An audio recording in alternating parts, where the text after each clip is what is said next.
with another one. Welcome to Point Blank with Genevieve. If you're new here, I am an artist and I just dropped a new single called See Clearer. The visualizer is out on my YouTube. I'll drop the links below. The music video has already been filmed and it's on its way. So do keep an eye out for that. But welcome guys. Today I want to just talk to you about my music journey so far. I've come such a long way, overcoming personal obstacles in my creative work, things I don't do anymore that you might be interested in, and just how I've evolved as an artist. So let's just get right into it. What are some of my earliest influences? Music runs in the family on my dad's side. So my dad plays the piano. So growing up, I always saw him play amazing pieces. And as time went on, I found myself playing a keyboard or a piano when I saw it, or a guitar. I used to have guitar lessons when I was younger, but that sort of faded out, and I started to be more interested in singing. I used to go for singing lessons, but not for long. And what's funny is my tutor, she used to tell me, Jen, you actually sing through your nose. You don't sing through here. And obviously she tried to train me to sing from there, but I just struggled. I guess because I didn't continue with the lessons. But I was telling her that when you sing from here, you sound different than when you sing up here. And I liked how I sounded when I sang up here. There was more of a raspiness. It was more raspy. And that's what people tell me today. I feel like I can't execute certain songs in the style that I want. When I sing from here, I can't. That I have to sing it up here, but then I understand there's restrictions with that. Yeah, I mean, it's just my style. I think I'm comfortable singing up here. But I think I would like more music lessons, to be honest, singing lessons. Yeah, just to like learn more about what it means to sing from here. Anyway, so yeah, let me think. I took music seriously only within the last 4 years. Yeah. Before that, I didn't really know anything about like buying the beat, or that you had to own a certain percentage before you could use that commercially. So through a friend, I met someone who's already in the music industry, and he taught me how to buy leased beats, at least, like a starting point. So that's what I was doing. Most of my earlier songs are leased beats, so you own a percentage, but you don't own your masters, which is really what you want to do, is own the masters. So yeah, I just remember how I would find leased beats and look for leased beats. I'd like drive to a beach, whether it was mostly actually in the evening. I like late evening beach drives, and I would just pull up to the beach and listen to beats on YouTube. And yeah, so that's how that all started. Then later, the more I sort of understood about the industry, I realized that you don't really own your work fully. So, do you know what I mean? You need to be making things from scratch. It's all good that you write amazing lyrics, songs a banger, but you only own 50%. So yeah, no more leased beats. And wherever I take this is just wherever we're going to go. I'm just trying to remember different parts of my music journey. I do remember before I started going to the studio, the producer that I ended up working with was literally living down my corridor, and I never knew that one day I would be working with him. It's like it was right there, but I didn't see it. And one day when we were in the studio, we were both like, I think I know you from somewhere. Didn't you live here? And it was. And then, yeah, we started working together. But during that season, I was not really going studio. I was just busy with work, like the 9 to 5. But during my breaks, I would always listen to beats. And I always knew that I wanted to make music. At the time, I was really into reggaeton and like Afro beats. But the thing is, when I did start going studio, I recorded a lot of like reggaeton and Afro beats, but that music never made it out. So when you look at my Spotify now, you might be like, well, where's the music? But there's a lot of my stuff that I never put out, mainly due to like the issue of perfectionism, trying to get it perfect, multiple takes when you've already got the right take. I spent hundreds in the studio.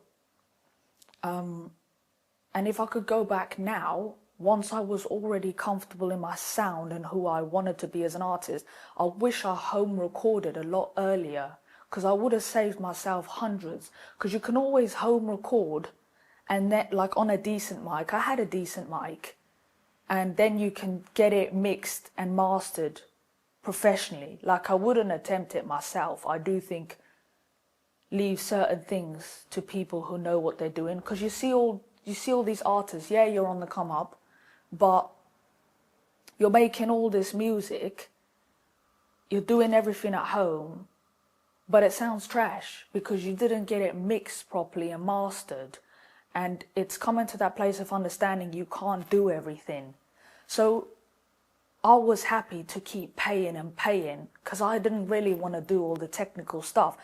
So when it came to like me doing multiple takes to find this perfect take, you've already spent 500-600 quid.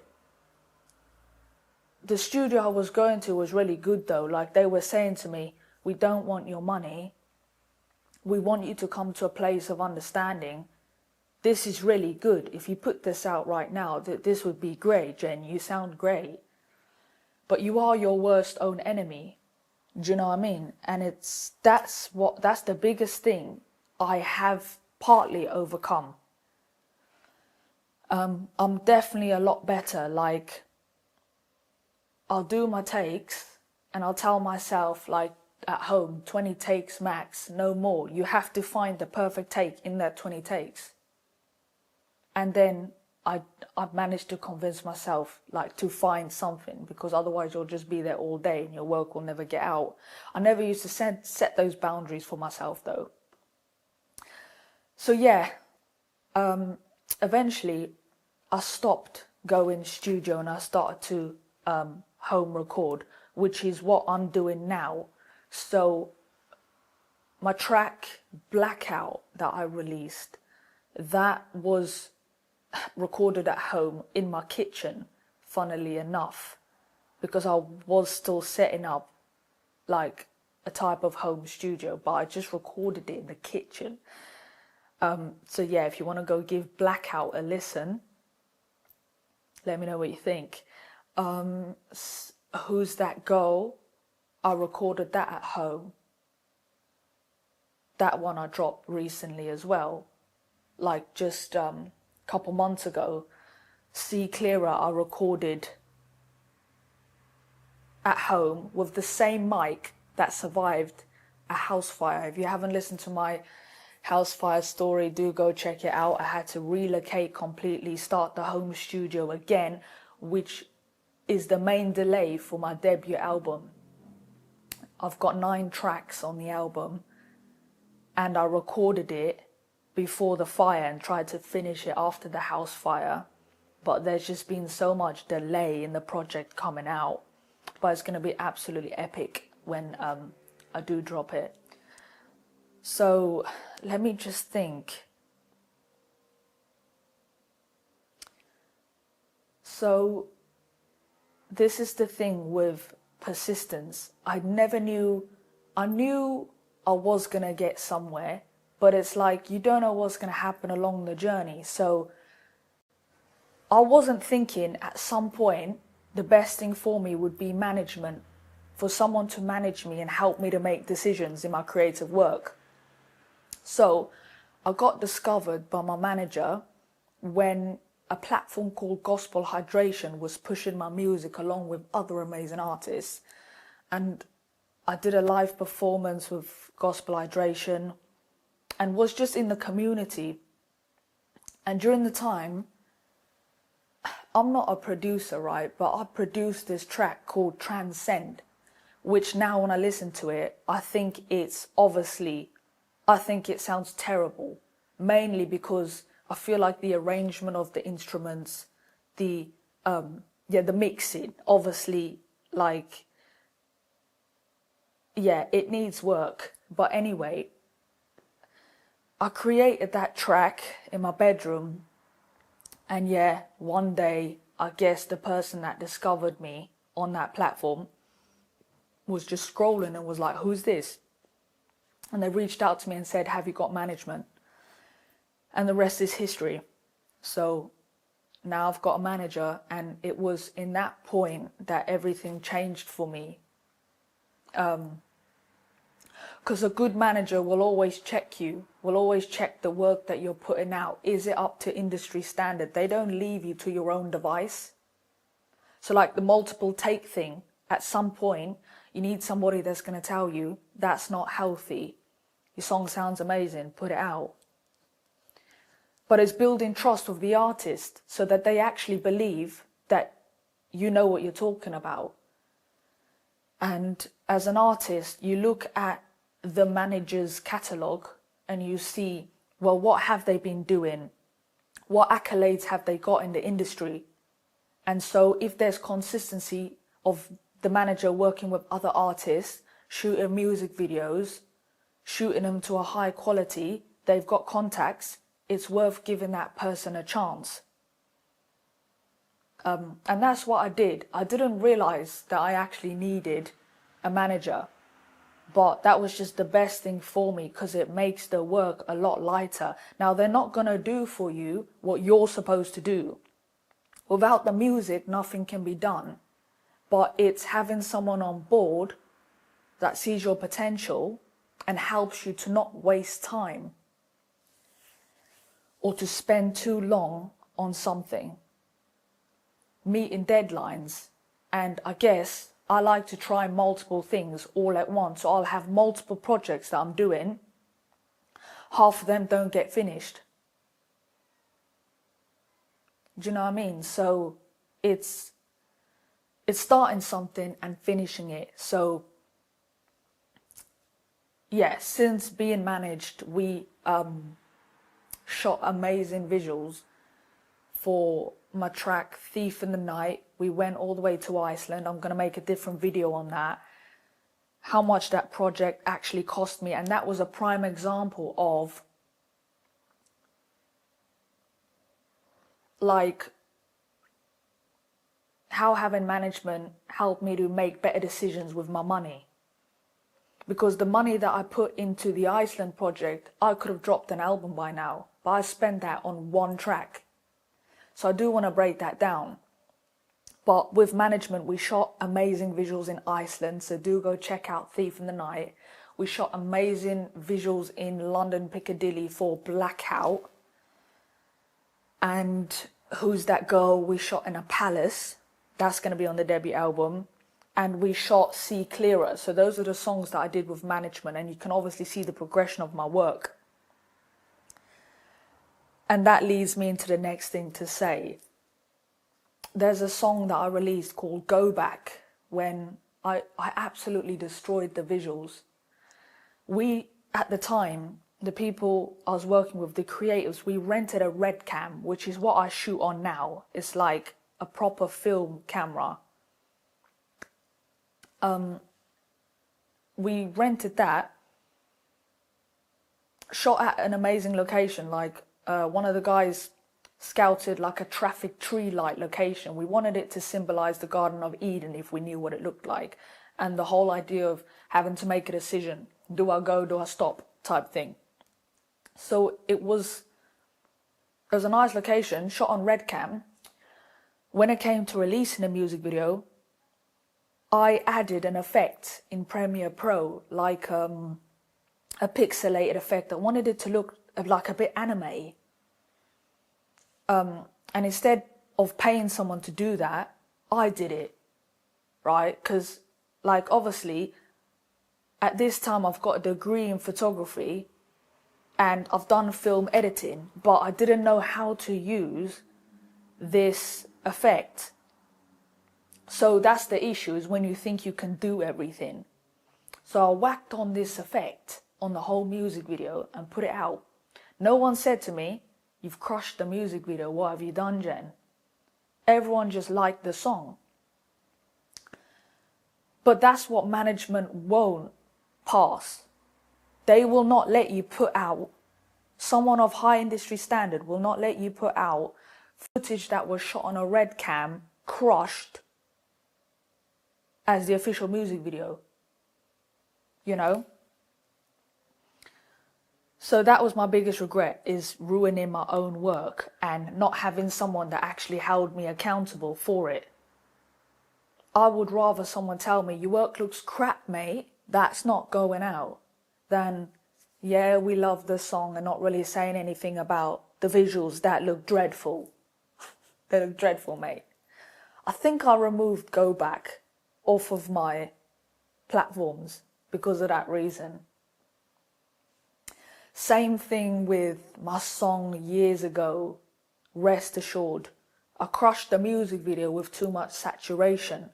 And at some point, everyone that works with you is just like, "Well, we want you to be happy, so just put it out like that," because they want you to be happy. But now I look back and it's like, I put too much saturation on that video. It looks ridiculous. So those are the things I don't do anymore. Just for the record, if you want to know.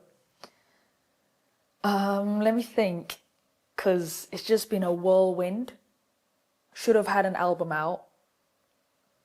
I'm not happy that it's not out, but you have to do everything that you can to redeem the time. And as long as you don't stop, things will go off, and it's trust in the process. Let me think. See what else comes to mind.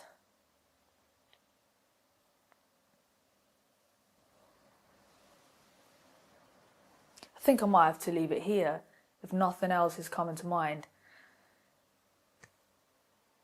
That is some of the main things that took place up until now.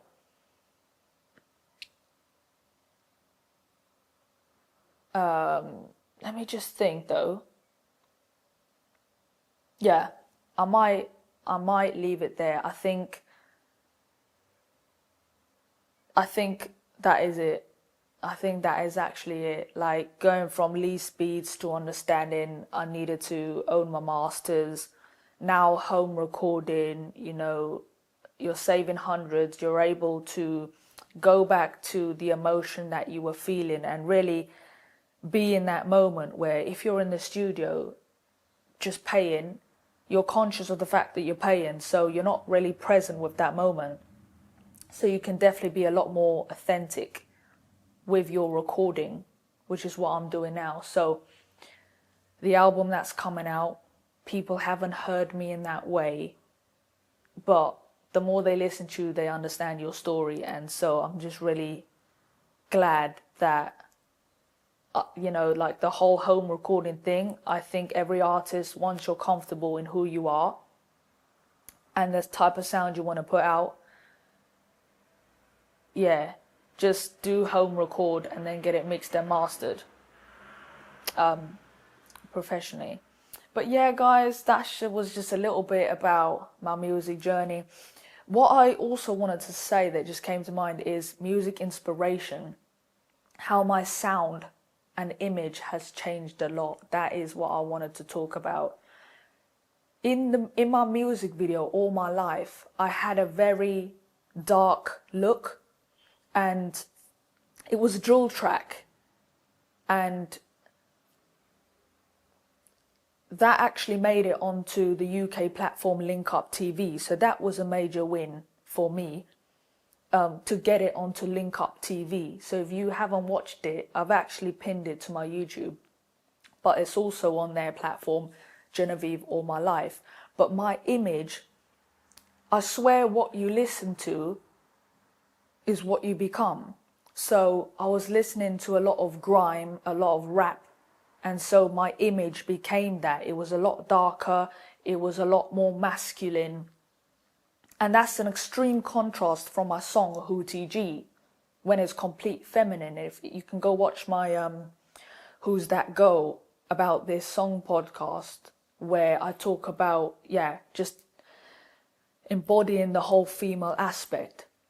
But my image has changed drastically since All My Life.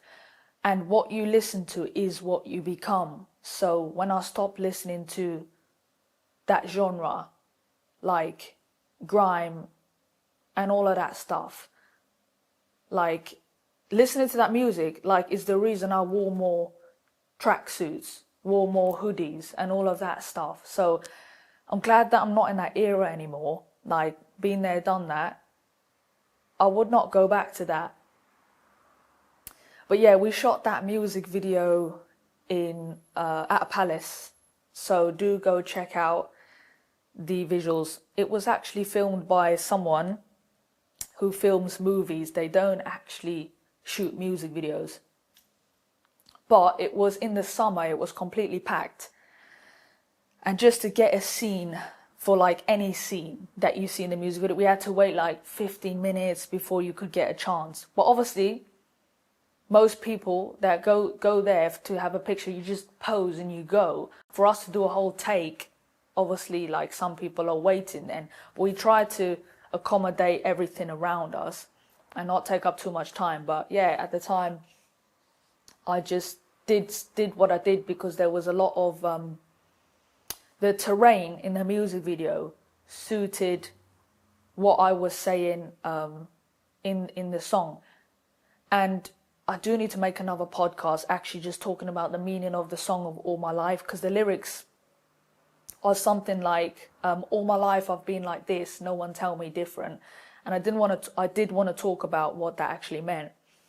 All My Life is another example of when I was looking at Lee's beats,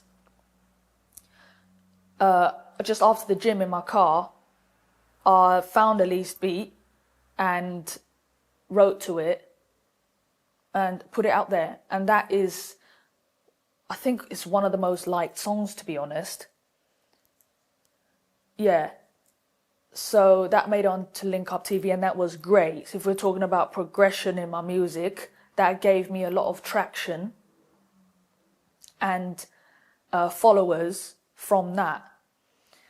So that was that. In regards to music influences, my music influences are nothing like what I actually sound like. So I grew up listening to Celine Dion and Cher. They were my favorite. So and they still are today, if you know that song by Cher, Believe, the autotune track, it's just something about that era, the nostalgia,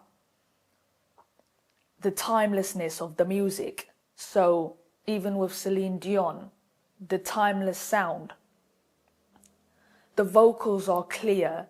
Like, if we're talking about Celine Dion, what inspires me about her is how minimal effects her vocals have. So the track sounds clear, it doesn't sound muddy. And that is what I aspire to have more of, which I'm actually bringing into album 1 and album 2, is trying to have clarity in my tracks. Mainly in album 2, which we've already started working on, is going to be a vintage album. And I want that timeless sound, because you sing in a completely different way. And I feel like that is my sound, but I just got to get some things off my chest with album 1. So that's what inspired me about Celine Dion and Cher. It's the timeless feel. So yeah, but obviously I sound nothing like that, but you take little aspirations from people and you fit it into your life where you can. But yeah, I think when people hear me on album 2, they will understand what I meant about that's my sound, the timeless era. Yeah. So I think now I've covered the things I wanted to say. So that's it, guys. We'll talk about something different next time. And don't forget to listen to See Clearer, that is out now, and music video dropping soon. I'll see you next time.